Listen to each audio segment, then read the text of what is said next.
Sufism के जो अलग अलग सोपान बताए गए हैं उसमें सबसे पहले क्या है, पहली बात जो आती है उसमें मैंने आपको बताया कि सालिक, सालिक को हम क्या कहेंगे, साधक, और उसके साथ साथ जो विद्यार्थी उसको हम क्या कहेंगे, तालिब। तो सालिक और तालिब जो है ना, उनको अंतिम लक्ष्य की प्राप्ति के लिए कहां जाना होगा, इश्क रूपी मार्ग पे चलना होगा, और इसी की सहायता से वो तसव्वुफ रूपी भवन को प्राप्त करेंगे, यानी कि ईश्वर का अनुभव वो तभी कर पाएंगे जब वो इश्क रूपी मार्ग पर चलेंगे। मैंने अगले स्टेप में आपको बताया कि सूफीवाद जो है वो इश्कवाद के साथ साथ ही हुस्न परस्ती के भी समर्थक है, यानी कि सौंदर्य की पूजा करने का भी समर्थक, इश्क परस्ती के भी क्या है, वो समर्थक है। और मैंने आपको बताया था कि जो सूफिज्म है वो यहां तक मानते हैं कि व्यक्ति विशेष के प्रेम में पढ़ करके, व्यक्ति विशेष के प्रेम में अगर पड़ जाए तो इससे भी इश्क खुदा का तसव्वुर, यानी कि इश्क खुदा का अनुभव वो कर सकते हैं। और यहां जो सूफिज्म है हुस्न परस्ती यानी कि सौंदर्य पूजा में, हुस्न परस्ती यानी कि सौंदर्य पूजा में ईश्वर के जमाल, यानी कि उनका मानना है कि अगर हम किसी की हुस्न परस्ती करते हैं, हुस्न की पूजा करते हैं, सौंदर्य की पूजा करते हैं, तो उसमें हमें क्या दिखाई पड़ना चाहिए, हमें उसमें ईश्वर दिखाई पड़ना चाहिए। इसीलिए का ईश्वर के सौंदर्य का साक्षात्कार करते सूफिज्म जो है इसकी सहायता से। अगले पॉइंट पे आते हैं, अगला बिंदु देखिएगा, अगली जो अवस्था है सूफिज्म में वो अबूदियत बताई गई। क्या अबूदियत बताई गई, जिसमें कहते हैं कि मनुष्यत्व की ऐसी अवस्था है जिसमें सालिक यानी कि जो साधक है उसमें सभी गुण और अवगुण विद्यमान है। गुण और अवगुण दोनों प्रकार की चीजें व्यक्ति में विद्यमान होती हैं। अबूदियत के बाद व्यक्ति कहां आता है, शरीयत में आता है। शरीयत क्या है, दरअसल इस्लाम का एक प्रकार का कानून है, एक प्रकार का नियम है जिसके आधार पे आप अपनी दिनचर्या को निर्धारित करते हैं। तो कहा जाता है कि जो साधक है ना उसे क्या करना होता है, शरीयत के अकॉर्डिंग अपने मस्तिष्क को अनुशासित करना होता है।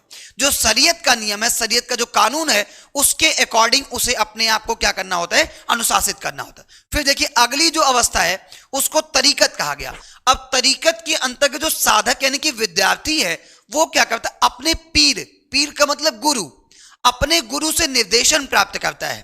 ठीक है, तरीकत के अंतर्गत जो साधक है यानी कि जो विद्यार्थी है वो क्या करता है, अपने पीर यानी कि गुरु से निर्देशन प्राप्त करता है और आचरण की शुद्धता की ओर जाता है। इसके साथ साथ मानव प्रवृत्तियां जो हैं, भाई बहुत सारी प्रवृत्तियां मनुष्य में हैं जो कि कई बार दुर्गुण के रूप में आ जाती हैं, तो कहते हैं कि मानव प्रवृत्तियों पर नियंत्रण करके ईश्वर की अनुभूति की ओर प्रवृत्त होता है। यानी कि हम ये कह सकते हैं कि जब तक आप पीर के संपर्क में नहीं आएंगे, पीर से आप मार्गदर्शन नहीं प्राप्त करेंगे, आप जो है ईश्वर के अनुभूति की ओर प्रवृत्त नहीं हो पाएंगे।